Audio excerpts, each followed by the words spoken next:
Hello everyone. In this session, we'll see a question on Gauss's divergence theorem.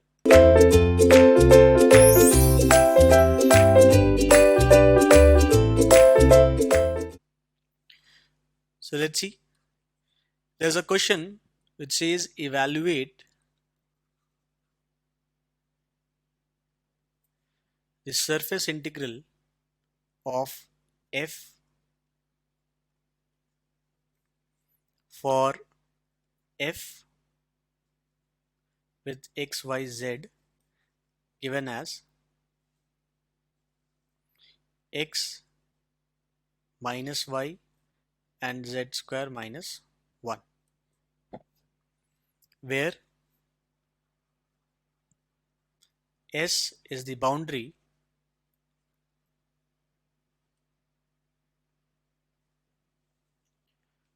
surface of the solid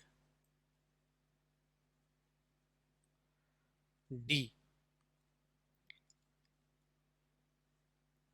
bounded by the plane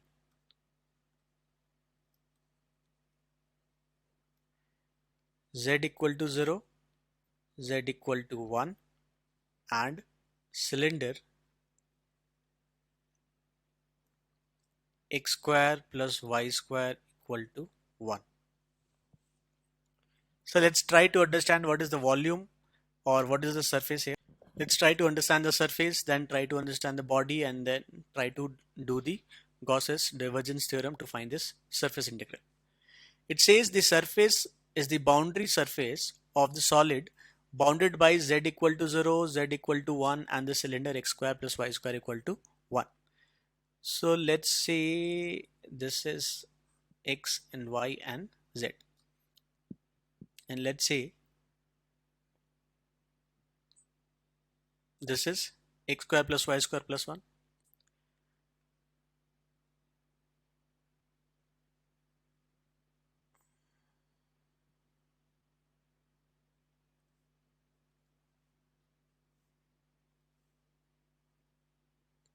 So this is a plane. I'm drawing it as a straight line, but take it as a plane, right? Take it as a plane which is z equal to 1. Similarly, this xy plane is nothing but z equal to 0, and this is the circle x square plus y square equal to 1.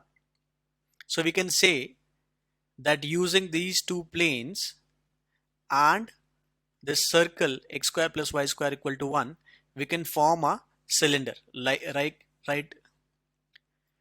it is already mentioned here, right? So obviously the surface is very clear. The lateral surface of this sphere, sorry, the surface is the lateral surface of this cylinder and the top and the bottom too, because it is bounded, right? It is a closed body.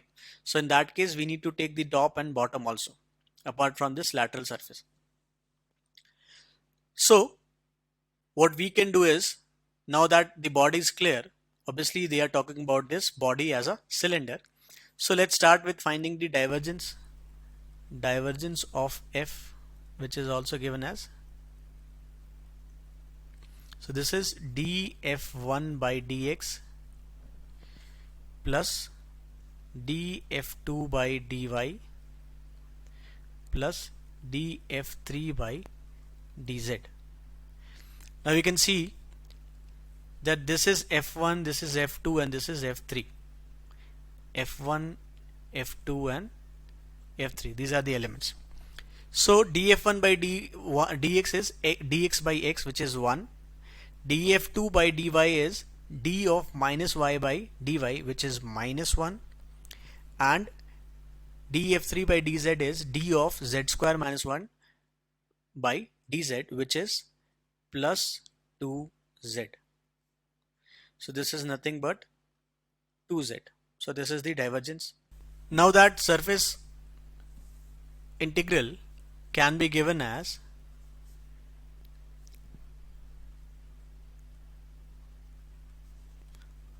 volume integral of this divergence dV. For a cylinder, we know that the volume, this dV is the volume, will be given as R dr, it is dr d theta and dz. So this R varies from 0 to 1, this theta varies from 0 to 2 pi, and z varies from 0 to 1, right? So this is the body D. So we have seen the divergence is given by 2z, and instead of dV I am writing it R dr d theta dz. In the same order I am writing the limits. R is having the limit 0 to 1, theta is having the limit 0 to 2 pi, and dz is having a 0 to 1. Now we need to parameterize this z. We can see from here, this is x, this is y, and this is z, right? This function is made of x, y, and z, and we can see if the x and y is having a relation of a circle, then x will be given as r cos theta, y will be given a relation of r sin theta, and we are taking z as directly z here because we are taking z to be having direct parameter as z and the limit being 0 to 1, right? So in that case,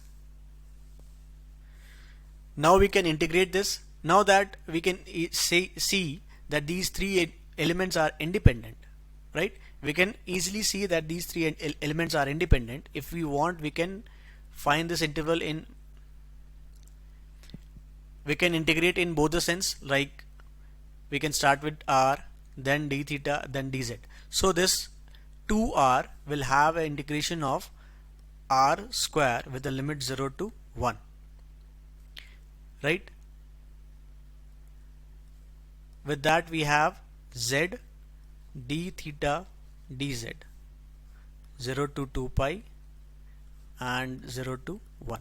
So r square with the limit 0 to 1 will give you 1. So this becomes integration of d theta 0 to 2 pi and then integration with respect to z dz 0 to 1. So this d theta will have integration theta, and the limits 2 pi to 0 will give 2 pi times of integration of z with respect to dz from 0 to 1. So this will be 2 pi z square by 2 from 0 to 1, which will be 0 to 1, it will become 1, 2 pi into 2 will become pi. So this is going to be the,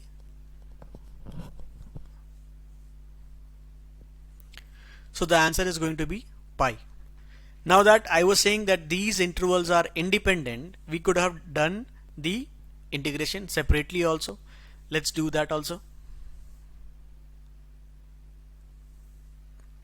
It says we have 2z r dr d theta dz 0 to 1, 0 to 2 pi and 0 to 1. So we can do this integration of z dz from 0 to 1, integration of d theta from 0 to 2 pi, and integration of 2r from 0 to 1 dr. So this is z square by 2 0 to 1 into theta from 0 to 2 pi into r square from 0 to 1. This will become 1 by 2, this will become 2 pi, and this will become 1, which will ultimately give pi. This is possible when the variables here are r, z and theta are independent. This is easier. So the answer is pi anyways, right?